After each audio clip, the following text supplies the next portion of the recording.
May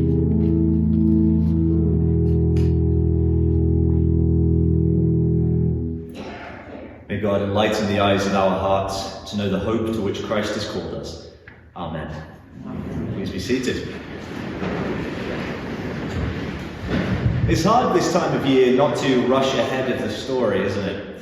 Even the most bar humbug, Scroogiest of us have a little bit of the child's anticipation of Christmas in us. So we want to fast track the journey towards Christmas and start the celebration now. And that's exactly what we've done in the world outside the church. But in the Christian year, right before Christmas, we have this peculiar season that helps us make the journey towards December 25th, and we call it Advent. Advent has become many things: a countdown to Christmas, the promise of daily chocolate in your calendar, a time to navigate the hell that is Chinook Mall in December. But in all of that, it's become less a preparation for Christmas and more a prefix to it. Where once Christmas began on December 25th, now it begins somewhere in November. We've sort of dragged Christmas forward into Advent. And that's not what Advent was ever intended to be. I know what you're thinking, but if you didn't want to hear a priest griping about the good old days, then you shouldn't have come to church this morning. The truth is, when we make Advent just a prefix to Christmas, we don't just lose some of what Advent uniquely has to say to us, but like the spoiler that tells you how the movie's going to end, we also rob ourselves of the surprise of a God who comes to us in a way we could never have expected. Advent bids us to stay in the waiting a little bit longer. And it does that in the most unusual way. You might have noticed that our readings in Advent season are not sugary Hallmark pictures of homely stables and silent nights and Mary bouncing baby Jesus on her knee. That's all Christmas stuff. Advent is a very, very different season.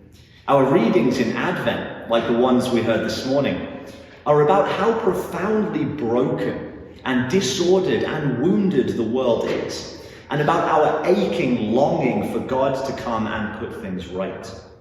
Oh, that you would tear the heavens apart and come down, Isaiah pleads. Things are falling apart here, God. Come quickly and sort it out. These aren't sentimental pictures of the world. They're pained and honest prayers that ask God why the world isn't what it should be. Advent doesn't shy away from the darkness of the world. As Fleming Rutledge said, Advent begins in the dark. In fact, it's all about that darkness, and about what that darkness tells us about the kind of God that we're waiting for. Some cradle Christians in our ranks might remember when the 4 weeks of Advent weren't a celebration of love, hope, joy, peace, as they are today, but when they were a reflection on what the church called the 4 last things: death, judgment, heaven, and hell. The good old days.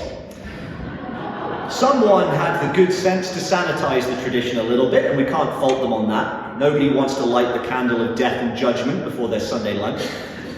But maybe we did lose something along the way. I think what Advent reminds us is that if our story doesn't have space for saying that there's something wrong, then we won't know what kind of God it is we're looking for when God comes to us. Advent is a waiting toward the coming of God. And in that way, it invites us to look the brokenness of the world squarely in the face and to ask, what kind of God do we want? At some point, all of us have longed for exactly the kind of God that Isaiah longs for.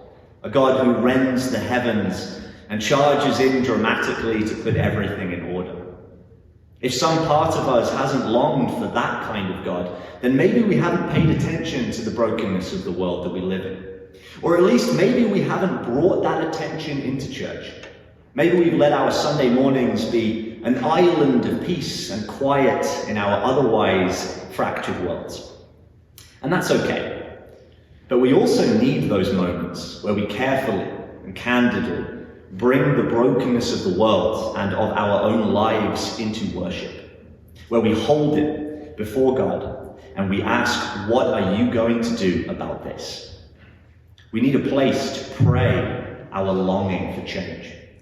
And that's what the prayerful ache of Advent gives us.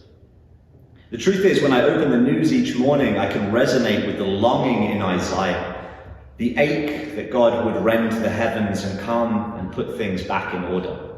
And I can even resonate with the deep awareness that it's not just the world that needs to be put right, but me. That my own little patch of world is not what it should be, and it's at least in part my fault. And because of that, I often want a big intervention.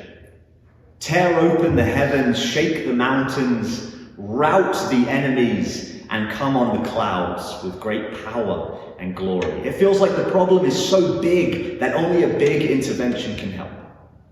Advent invites us to stay in that feeling, to take it seriously, to stay in that prayerful ache so that we can experience the true surprise when Christ does come to us. So if Advent is preparation for Christmas, then it is so only in the sense that we prepare for the worst. We prepare for the God we expect, the God we often feel like we deserve, a God who comes in earthquakes and judgment, a God who darkens the day with his coming and leaves us terrified that we weren't ready, a God of last things. We stay in that feeling a little longer, and as we watch and wait, we wonder, what kind of God are we going to get?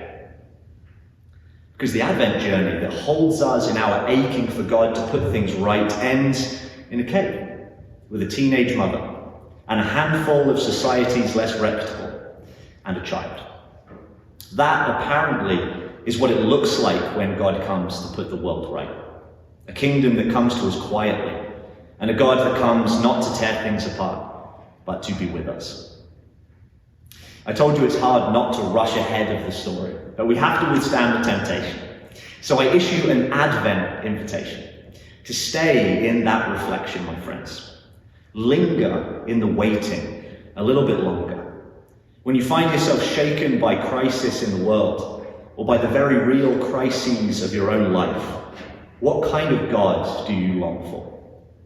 Let the prayerful ache of Advent's waiting fill you with the hope that God may yet surprise you in his coming.